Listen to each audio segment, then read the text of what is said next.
ಎಲ್ಲರಿಗೂ ಶುಭೋದಯ. ಇಂದು ನಾನು ಬ್ರಿಟಿಷರ ಕಾಲದಲ್ಲಿ ಜಾರಿಗೆ ಬಂದ ಪ್ರಮುಖ ಕಾಯ್ದೆಗಳ ಬಗ್ಗೆ ಮಾಹಿತಿ ನೀಡುತ್ತಿದ್ದೇನೆ.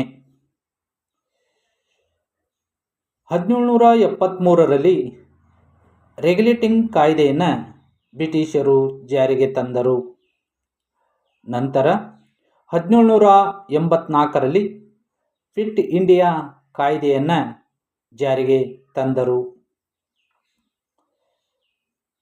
1793ರಲ್ಲಿ ಮೊದಲನೆಯ ಚಾರ್ಟರ್ ಕಾಯ್ದೆ ಜಾರಿಗೆ ಬಂದಿತು.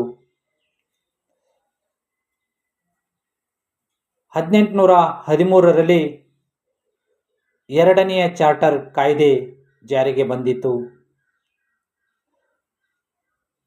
1833ರಲ್ಲಿ ಮೂರನೆಯ ಚಾರ್ಟರ್ ಕಾಯ್ದೆ ಜಾರಿಗೆ ಬಂದಿತು. 1853ರಲ್ಲಿ ನಾಲ್ಕನೆಯ ಚಾರ್ಟರ್ ಕಾಯ್ದೆ ಜಾರಿಗೆ ಬಂದಿತು. 1909ರಲ್ಲಿ ಮಿಂಟೋ ಮಾರ್ಲೆ ಸುಧಾರಣೆಗಳನ್ನು ಜಾರಿಗೆ ತಂದರು. 1919ರಲ್ಲಿ ಚೇಮ್ಸ್ಫರ್ಡ್ ಸುಧಾರಣೆಗಳನ್ನು ಜಾರಿಗೆ ತಂದರು. 1935ರಲ್ಲಿ ಭಾರತ ಸರ್ಕಾರದ ಕಾಯ್ದೆಯನ್ನು ಜಾರಿಗೆ ತಂದರು.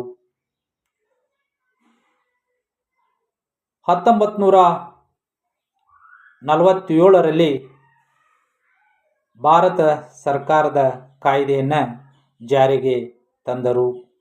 ಈ ಎಲ್ಲ ಕಾಯ್ದೆಗಳನ್ನು ಬ್ರಿಟಿಷರು ಭಾರತದಲ್ಲಿ ಜಾರಿಗೆ ತರುವ ಮೂಲಕ ಅನೇಕ ಸುಧಾರಣೆಗಳನ್ನು, ಅನೇಕ ನಿಯಮಗಳನ್ನು ಭಾರತದ ಆಡಳಿತದಲ್ಲಿ ಅಳವಡಿಸಿಕೊಂಡರು. ಬ್ರಿಟಿಷರ ಈ ಕಾಯ್ದೆಗಳು ಭಾರತದ ಸಂವಿಧಾನ ರಚನೆ ಆಗಲು ಪ್ರಮುಖ ಕಾರಣಗಳಾಗಿವೆ ಎಂದು ಹೇಳಬಹುದು. Thank you. ಈ ವಿಡಿಯೋವನ್ನು ಶೇರ್ ಮಾಡಿ, ಲೈಕ್ ಮಾಡಿ, ಸಬ್ಸ್ಕ್ರೈಬ್ ಮಾಡಿ.